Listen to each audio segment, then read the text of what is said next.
Bom, gente, para a gente não perder muito tempo, eu fiz o seguinte, eu falando de improviso sou pior do que falando de maneira organizada, então eu resolvi fazer aqui uma rapidíssima apresentação, só para a gente entender um pouquinho como que funciona o laboratório, o que a gente tem feito, tá? Então, eu falo disso, daí a gente pode depois bater um papo, o Eduardo vai falar possivelmente da experiência dele no laboratório, mas já agradeço desde logo a presença de todos. Eu queria começar comentando o seguinte, né, como é que o laboratório nasce, como é que nasce essa perspectiva e por que a gente reivindica um pouquinho esse nome de laboratório ao invés de núcleo. Em primeiro lugar, porque a gente parte de uma premissa que acredito que seja comum a todos os coordenadores de núcleo, de que a pesquisa é absolutamente essencial e, na verdade, é uma premissa, né, do ensino, da docência, né? Sendo assim, me parece que os programas de pós-graduação eles têm que estar necessariamente estruturados ao redor de núcleos de pesquisa e de práticas constantes de pesquisa para alimentar o aspecto da docência.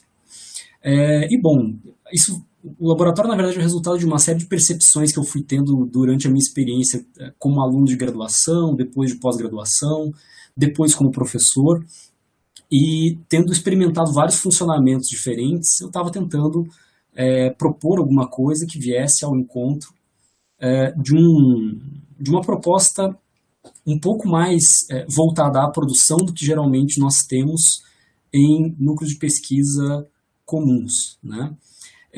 Então a gente reivindica um pouco esse aspecto de laboratório justamente porque entendemos que essa pesquisa ela é toda feita de maneira experimental. Isso soa um pouco estranho, talvez, para quem pela primeira vez ouça falar, né, no laboratório, porque se trata de um laboratório de teoria, né, que trabalha com teoria social, com teoria política, e dentro de um chaveamento que é o do pós-estruturalismo. E é interessante justamente que a gente se dê a possibilidade, né, de se espantar com essa correlação, porque ela não deveria nos espantar, né?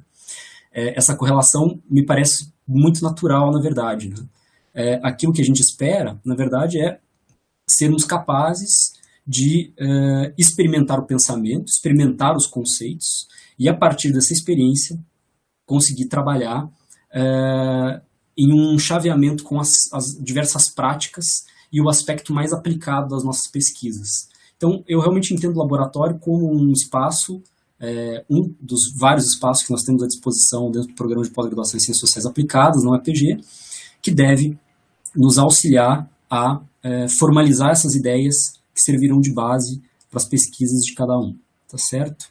E ele surge, na verdade, no fim de 2017, então a gente está falando do núcleo de pesquisa que é, talvez, né, o mais recente dos núcleos, historicamente, no PPG-CSA, e ele só se torna efetivamente ativo em 2018, então a gente está falando de uma iniciativa que tem aproximadamente aí a duração de 2018, 19 e 20, né, que ainda está em curso. Bom, o próprio fato de o laboratório de pesquisa interdisciplinar existir já é, em primeiro lugar, uma prova da interdisciplinariedade como uma característica marcante, né, fundadora do próprio PPG-CSA e também do seu ecletismo, né, da versatilidade, do fato de que o programa nos permite também dar esses voos um pouco mais teóricos para retroalimentar, como eu disse, as pesquisas de caráter mais prático. E ele nasce, na verdade, fundamentalmente de duas ideias. A primeira, uma identificação que a gente foi fazendo, como eu disse, ao longo de toda a experiência, tanto como discente quanto como docente, nos vários programas de pós-graduação pelos quais eu pude passar, de que muitas vezes os alunos se ressentiam pelo fato de que eles tinham lá a sua dissertação, a sua tese em andamento, aquilo tinha um núcleo, né, mas aquele núcleo tinha certas margens que iam sendo progressivamente aparadas, às vezes pelo próprio orientador, pela própria orientadora, pelo grupo de pesquisa do qual ele participava mais ativamente. E às vezes naquelas margens havia um ponto de grande interesse, né? Havia um ponto que poderia ser muito produtivo e que acabava ficando secundarizado.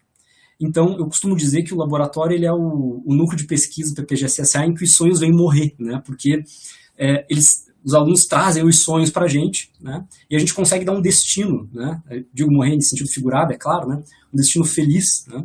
Para esses interesses que possivelmente são marginais mesmo, né? Mas mereceriam também uma certa atenção, afinal, podem participar de um caráter muito mobilizador do ponto de vista do desejo do pesquisador, né? Então, é em atenção a esse caráter um pouco mais afetivo ligado à pesquisa que o núcleo tenta se fundar em primeiro lugar. Em segundo lugar, justamente pelo fato de que, ao longo de todo o meu histórico como aluno e depois como professor, eu percebi que a gente tende a trabalhar num modelo de muita leitura, né? Principalmente em ciências humanas e sociais, mesmo as aplicadas.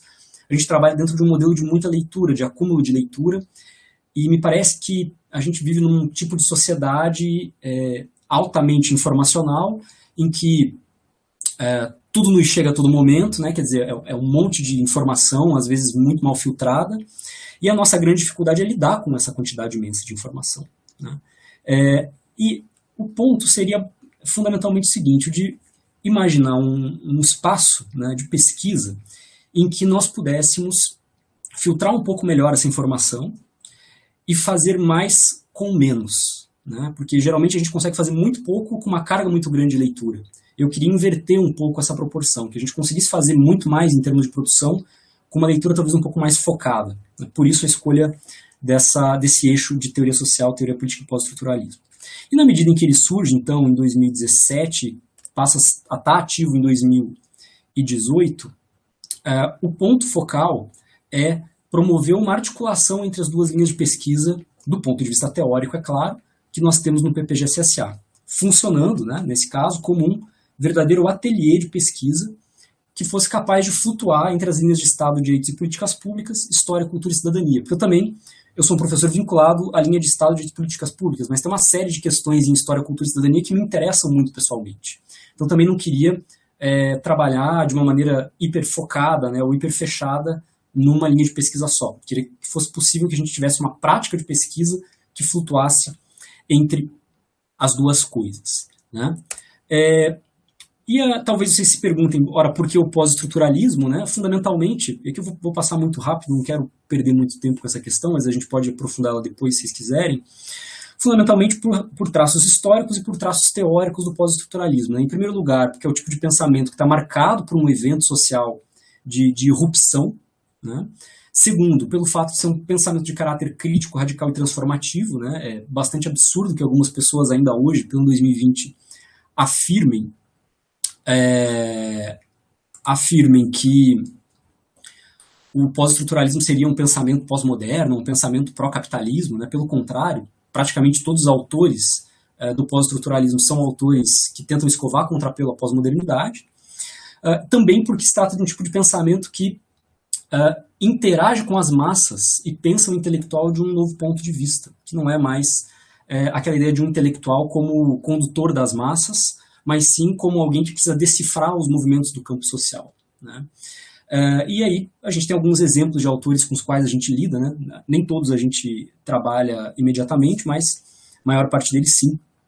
Foucault, Deleuze, Guattari, Derrida, Lyotard, Júlia Kristeva e a sua posteridade, né? Ou seja, aqueles autores que a gente poderia chamar de autores do pensamento contemporâneo, como a Judith Butler, né? O Paul B. Preciado, o Achille Mbembe, o Jacques Rancière, o Antônio Negri, Maurizio Lazarato, Franco Bifo, Berardi, Alain Badiou e muitos outros, né?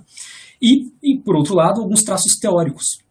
Em primeiro lugar, me interessava muito o fato de que o pós-estruturalismo apresentava um impulso de superação do estruturalismo, então a gente poderia, a partir do pós-estruturalismo, também trabalhar, ainda que a contrapelo, autores do estruturalismo. Pelo fato de ser um tipo de filosofia que se estabelece a partir do conceito de diferença, do conceito de singularidade, né, produzindo uma superação dos fundacionalismos ontológicos. A ideia básica é essa, né? E é nesse ponto que talvez eles tenham uma certa ruptura com o marxismo, né? Fazem um uso de Marx e dos marxistas, mas já a partir de uma outra pegada. Por exemplo, desvinculando uma suposta ontologia do ser social à categoria de trabalho, por exemplo, né? A gente sabe que algumas experiências históricas, né, do próprio socialismo que tinham isso como premissa acabaram dando bastante errado. E eles vão justamente fazer esse questionamento mais radical e colocar em questão o fato de que antes do ser, né, quer dizer, antes da ontologia, e mesmo antes do ser no seu sentido social, existe a política, né, existe algum tipo de definição coletiva, possivelmente inconsciente, né, investida de desejo, que se faz. Também pelo fato de ser uma teoria estruturada de tal maneira que nós podemos trabalhar de maneira interdisciplinar, são autores que sempre trabalharam de maneira interdisciplinar, né? Os próprios estruturalistas já o faziam, mas os pós-estruturalistas levam isso a um nível sem precedentes, e também com uma pesquisa de caráter mais qualitativo, que é algo que nós trabalhamos bastante dentro do programa, de maneira bem generalizada, esse caráter um pouco mais empírico e qualitativo. E também pelo fato de que são autores pouco ortodoxos, né? Cada um desses filósofos que a gente citou agora há pouco, na verdade, apresenta para nós uma imensa, claro, um sistema, mas também uma imensa caixa de ferramentas que nos permitem certos usos mais ou menos seletivos. E isso nos permite trabalhar em fundamentalmente 3 eixos. Eu vou começar pelo último e depois eu vou subindo, né? Um eixo de teoria social, teoria política e a sua relação com o pós-estruturalismo, né? A gente é eclético também, então não precisa ser só o pós-estruturalismo, pode trabalhar com autores estruturalistas, já o fizemos, já trabalhamos com Althusser, por exemplo, bastante. Seria o nível da pesquisa mais de base, né, do trabalho com o material textual desses autores. Pós-estruturalismo como analisador social e político, ou seja, como é que nós integramos essa pesquisa de base à análise propriamente social, política, da conjuntura, do momento que nós vivemos ou daquilo que nós estamos nos tornando, né, aquilo que esses autores adoram chamar de os nossos devires, né, aquilo que nós estamos em vias de nos tornar. E, por fim, aqueles, inclusive, render homenagens àqueles alunos que têm esse interesse um pouco maior nas questões epistêmicas, né, e metodológicas, a gente tem também uma linha de trabalho em que investigamos como é que o pós-estruturalismo pode nos ajudar do ponto de vista epistêmico e do ferramental metódico. Então, são 4 as estratégias e os focos com as quais a gente trabalha, né? Em primeiro lugar, o foco principal é produção, ou seja, escrita de textos para uma série de destinos, geralmente revistas bem qualificadas. A internacionalização acaba sendo uma espécie de resultado que sai disso organicamente, né?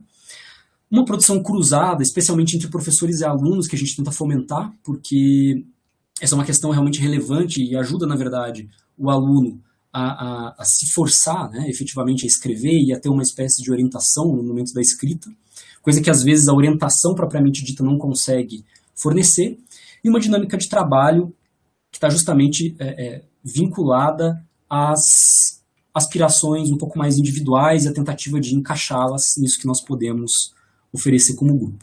Tá?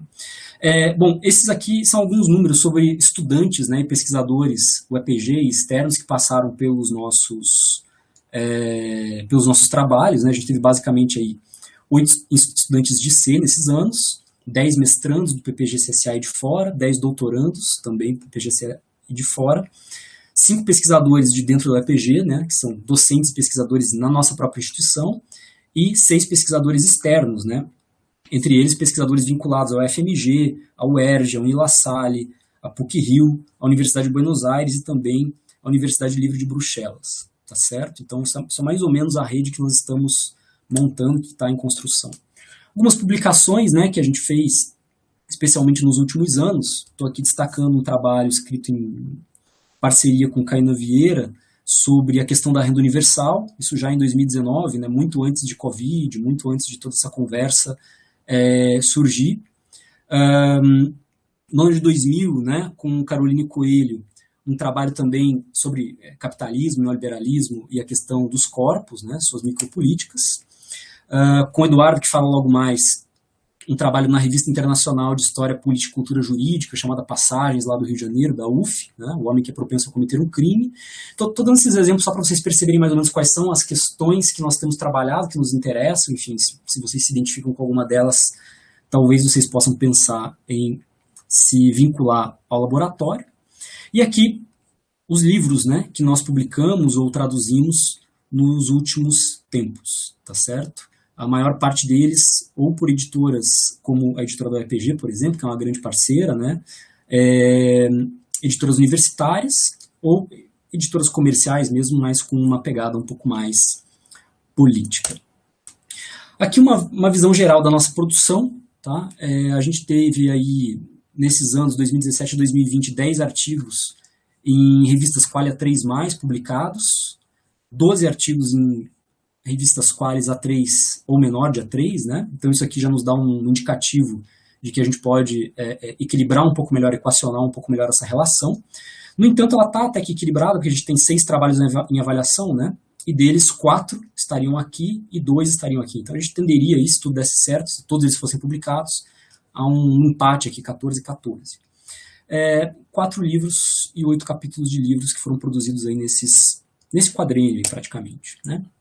Por fim, né, nós temos aí alguns desafios para o quadrinho 2021-2024, e se você se identifica com essa proposta, se você tem algum tipo de pensamento um pouco mais marginal com relação à sua própria pesquisa e quer desenvolver ele, quer um espaço em que você possa desenvolver ele, talvez o laboratório seja uma boa ideia, mas a gente está sempre pensando nisso, né? Em primeiro lugar, em equilibrar um pouco a relação quantidade e qualidade da produção científica, né? O que esses números aqui nos mostram é que a gente tem uma capacidade de produção muito grande, apesar de trabalharmos com um grupo muito pequeno. E eu acho que essa capacidade de produção grande, ela vem da sinergia, né? Ela vem do fato de que nós somos pequenos e orgânicos, e que trabalhamos continuamente, né?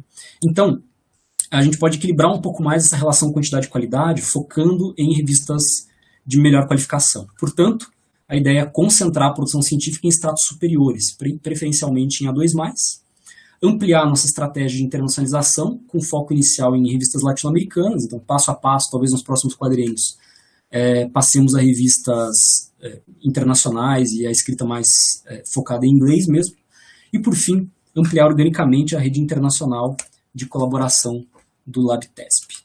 Eu cronometrei aqui, acho que eu falei em 14 minutos e 40 segundos, foi muito rápido, mas eu acho que eu vou deixar a parte um pouco mais qualitativa para o Eduardo, para ele dar uma conversada com vocês sobre como é a experiência de participar do laboratório, como foi a experiência dele, como tem sido, tá bom? Obrigado a todos e todas, boa noite, e fico à disposição aí se a gente quiser debater alguma coisa mais tarde. Um abraço.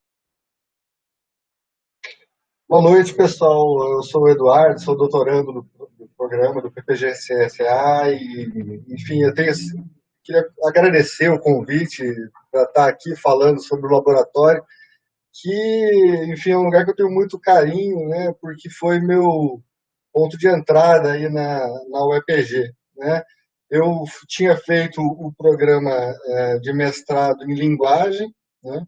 Então, até é engraçado, porque lá em linguagem o pós-estruturalismo é justamente, ele é quase hegemônico, né? Assim, a gente, em linguagem, diferentemente das ciências sociais, os autores pós-estruturalistas, eles são vistos assim enfim, com um pouquinho mais de apreço, assim. Então, quando eu cheguei nas ciências sociais, para mim foi um pouco interessante de perceber que a gente era visto assim quase como excêntricos, assim, sabe? Mas, de qualquer forma, como eu fui muito bem recebido assim, no laboratório, né, e pelo professor Murilo, pelos colegas, e a gente já começou uma produção muito intensa, eu achei que então a gente tinha um lugar, né, muito interessante para desenvolver a teoria pós-estruturalista, né, e dar bons frutos aí para a teoria social. Então, como a gente sempre tratou não só de elementos conjunturais, né, mas também de elementos assim afetivos, né, de semióticas mistas, a gente sempre tratou então de formas diferentes de abordagem. Eu queria e também por esse lado, né, para falar do laboratório a partir do meu ponto de vista, né, pessoal, né, estando ali dentro e de como foi isso, né? Então, como eu já disse, eu estava num outro programa de mestrado, né? E então pedi, né, para participar, me inscrevi e tal, como aluno especial, aquela coisa. Então comecei a minha participação no LabTesp. E eu achei sempre muito interessante, assim, porque as discussões eram muito variadas e a gente nunca sabia muito bem onde ia dar aquilo, né? Porque nós sempre tivemos muita liberdade para desenvolver ali nossos temas, embora tivéssemos assim uma fundamentação teórica muito sólida, né? Os autores e as leituras assim eram bastante densas, mas sempre muito bem acompanhadas, principalmente ali pela supervisão do professor Murilo, né? Mas também por outros colegas que tinham um conhecimento bastante aprofundado. Bom, para mim era mais interessante, assim, porque eu sou policial, além de ser doutorando aí do programa. Então, você imagina um policial estudando no meio de um monte de Foucaultiano, inclusive sendo um Foucaultiano também, em determinados aspectos, deleuzianos, né, e toda essa galera. Então, para mim, isso foi uma coisa muito bacana, muito interessante, foi uma experiência enriquecedora, né? Ali tinha muita gente do direito, mas também tinha de várias outras áreas, tinha de educação física, né?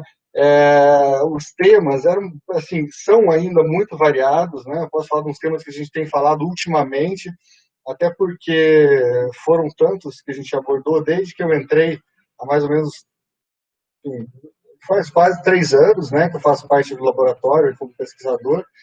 Então, a gente falou já sobre ciborgues, né, sobre o pós-humanismo, sobre as mídias sociais, o capitalismo de plataforma, né, a uberização do trabalho.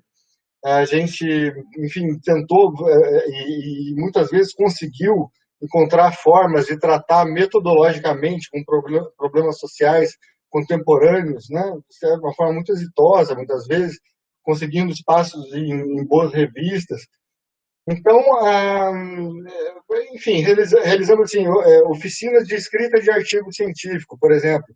A gente já fez isso dentro do laboratório, né, até para melhorar a qualidade dos artigos que a gente estava produzindo ali, conseguir revistas mais bem qualificadas. Essas semióticas mistas do capitalismo, né? A gente estudou assim, Lazarato, vários outros autores assim contemporâneos, esses automatismos que a gente tem cada vez mais gerado pelos algoritmos, né? Não só algoritmos de redes sociais, mas quase todos os aspectos da nossa vida social, de uma maneira ou de outra, tem sido aí permeado por esses algoritmos. Isso nos interessa, sabe? E essa forma, então, de fazer pesquisa, né? Tentando pensar o funcionamento do mundo um pouco para além daquilo que normalmente se chama de social, né? Colocando em jogo também esses elementos não humanos, não é? Que fazem parte dessa cartografia, né, dos poderes, né, desses mapeamentos, então, que a gente pode fazer sobre como funciona aí o nosso mundo social. Então, assim, vocês dá para perceber assim, que eu tenho uma certa empolgação de falar sobre o laboratório, porque, de fato, os temas que eles são muito atuais e apaixonantes, né? Essas métricas que vêm tomando conta da nossa vida, né? O Big Data, né? Como é que a gente vai discutir, por exemplo, hoje política sem falar de algoritmo e sem falar de Big Data, né? Então, isso a gente faz muito no laboratório. Então, a questão de fazer parte desse laboratório é o seguinte: eu acho que a gente está sempre aí sob a coordenação do Murilo, chegando assim a conhecer o que está sendo produzido assim de mais novo, né? A gente faz muitas citações de autores que estão publicando agora, coisa de 2020 mesmo. Eu mesmo escrevi um artigo com o Murilo recentemente sobre as produções que foram feitas sobre o coronavírus, né, de autores famosos, né? Então a gente fez um apanhado de dezenas de artigos assim, falando sobre o coronavírus assim pelo mundo, de autores famosos como Zizek, Agamben, Judith Butler e tantos outros, mas tantos outros mesmo, né? Nós lemos todos eles, fizemos ali nossos critérios, né, de classificação e produzimos um material interessante para cartografar então essa produção intelectual durante o período do coronavírus, né, sobre esse tema. Então, eu acho que assim, o principal sempre foi isso. O Murilo cobrou sempre muito da gente essa leitura em inglês, justamente para a gente poder acompanhar o que estava sendo lançado, né, nas revistas. A gente estava sempre com essa preocupação de citar as últimas produções. E, bom, eu nunca tive, assim, num grupo tão produtivo em termos de escrita, né? A gente sempre escreveu muito. E tanto é que eu vim a entrar no programa justamente inspirado pela minha participação prévia no laboratório, né, enquanto eu ainda não fazia parte. Então é isso, eu acho que a gente sempre tratou muito do afeto no social, né, mas assim mesmo a gente também tratou tentando perceber como que a pesquisa podia também afetar os nossos corpos, as nossas, enfim, a nossa mente, né? E de que forma isso ia se transformar em produções, né? A gente, às vezes, era um pouco paradoxal, a gente tinha assim, essas questões de, não vamos ficar focando tanto só em produções, né? Vamos tentar fazer coisas diferentes e tal, mas eu acho que a gente conseguiu, de certa forma, como diz o Murilo, usar o sistema ao nosso favor, né? Ou contra o próprio sistema, né? Então a gente produziu bastante, mas produziu também falando bastante mal do próprio sistema, ou às vezes fazendo análises diferentes das que normalmente são feitas. Então eu acho que vale a pena, assim, pela participação que eu tive lá, eu acho que é uma experiência diferente de outros grupos que eu participei, né? Então era isso, eu agradeço o convite, para mim é sempre um prazer estar falando no laboratório e estaria contente de responder aí as dúvidas de quem quiser.